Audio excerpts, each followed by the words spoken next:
क्या जसप्रीत बुमराह देश के लिए सिर्फ एक मैच और नहीं खेल सकते थे? क्या आराम देश की जीत से ज्यादा जरूरी हो गया है? भाई ये सवाल इसलिए उठ रहा है क्योंकि जसप्रीत बुमराह ओवल के जो 5th टेस्ट था उसमें नहीं खेल रहे, प्लेइंग 11 से वो बाहर है। और मेरे मन में सिर्फ इतना सवाल आया, क्या गावस्कर साहब ने जो कहा था कि इंग्लैंड में छुट्टियां मनाने हैं वो बात सही साबित हुई है? इंडिया का सबसे बड़ा हथियार, सबसे ज्यादा जरूरत के वक्त अगर उसके पास नहीं है, अगर वो चल नहीं सकता, तो फिर उस हथियार को लेकर सिर्फ वजन बढ़ाने के अलावा क्या काम आया? जी हाँ, दरअसल 5वां टेस्ट मैच इंडिया के लिए बेहद अहम था, क्योंकि देखो 5 मैचों की टेस्ट सीरीज में इंग्लैंड ऑलरेडी 2-1 से आगे चल रहा है। 3 मैच उसमें से जो थे रिजल्ट वाले निकले, चौथा टेस्ट मैच ओल्ड ट्रैफर्ड का ड्रॉ रहा।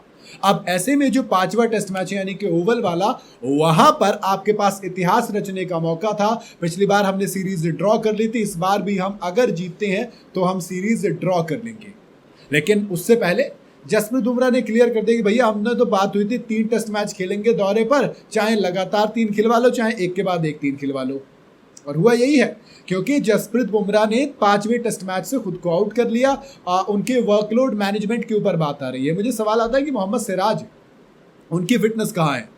क्या उनके वर्कलोड की बात होती है?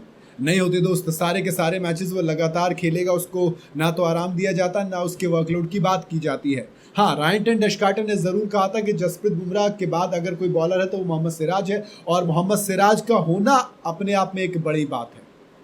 हमारे लिए वो इंसान साहस की और बड़ी प्राउड मोमेंट है कि मोहम्मद सिराज हमारी टीम से खेलता है। लेकिन सवाल वही कि क्या जसप्रीत बुमराह को एक मैच के आराम से रोका नहीं जा सकता था? भाई देखो, सीधी सी बात है, अगर आप जसप्रीत बुमराह हो, आपको पता है कि आपकी टीम को, सामने वाली टीम को, सबको पता है कि भाई ये बंदा बहुत खतरनाक है, मैच पलटने का दम रखता है। 2 टेस्ट मैच जो शुरू के खेले, लीड्स वाला और फिर उसके बाद लॉर्ड्स वाला, दोनों में 5 विकेट चटकाए थे बुमराह ने। हालांकि बर्मिंघम वाला खेले नहीं थे, वही जीते थे हम खाली। ओल्ड ट्रैफर्ड वाला ड्रॉ रहा। लेकिन इस बात को कोई भी नाकार नहीं सकता कि जसप्रीत बुमराह कितना बड़ा एसेट है।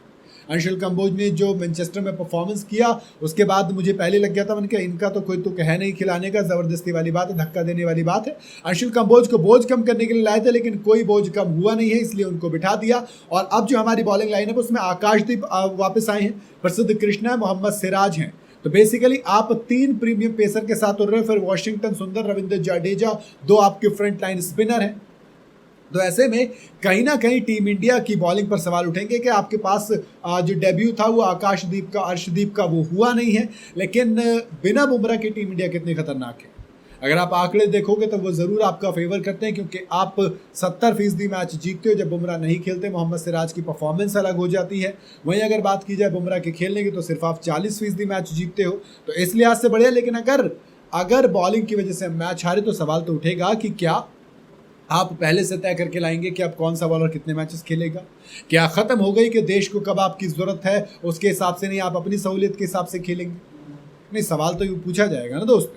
गावस्कर साहब की बात को आप कितना भी कुछ कह लीजिए, लेकिन वाकई में बात सही है कि अगर देश से ज्यादा बढ़कर कुछ है। क्या इंग्लैंड में आप छुट्टियां मनाने गए थे कि नहीं मैं तो सिर्फ इतने टेस्ट मैच खेलूंगा? तो फिर एक काम करो ना, घर पे आ जाओ वापस इंडिया। 5वें टेस्ट मैच के बाद तो वैसे भी कुछ नहीं करना आपको, आ जाइए घर पे। उम्मीद करूंगा जरूरत ना पड़े, टीम इंडिया जीते और सीरीज को ड्रॉ करे। लेकिन अगर जरूरत पड़ी तो जसप्रीत बुमराह और सब सवाल तो पूछेंगे कि भैया क्या एक टेस्ट मैच और नहीं खेला जा सकता था? बाकी आपका क्या कहना है कमेंट में आप बता सकते हैं। वीडियो अगर आपको सही लगी हो तो इसे लाइक और शेयर जरूर करें, और जाते जाते चैनल को फॉलो और सब्सक्राइब जरूर करते जाइएगा।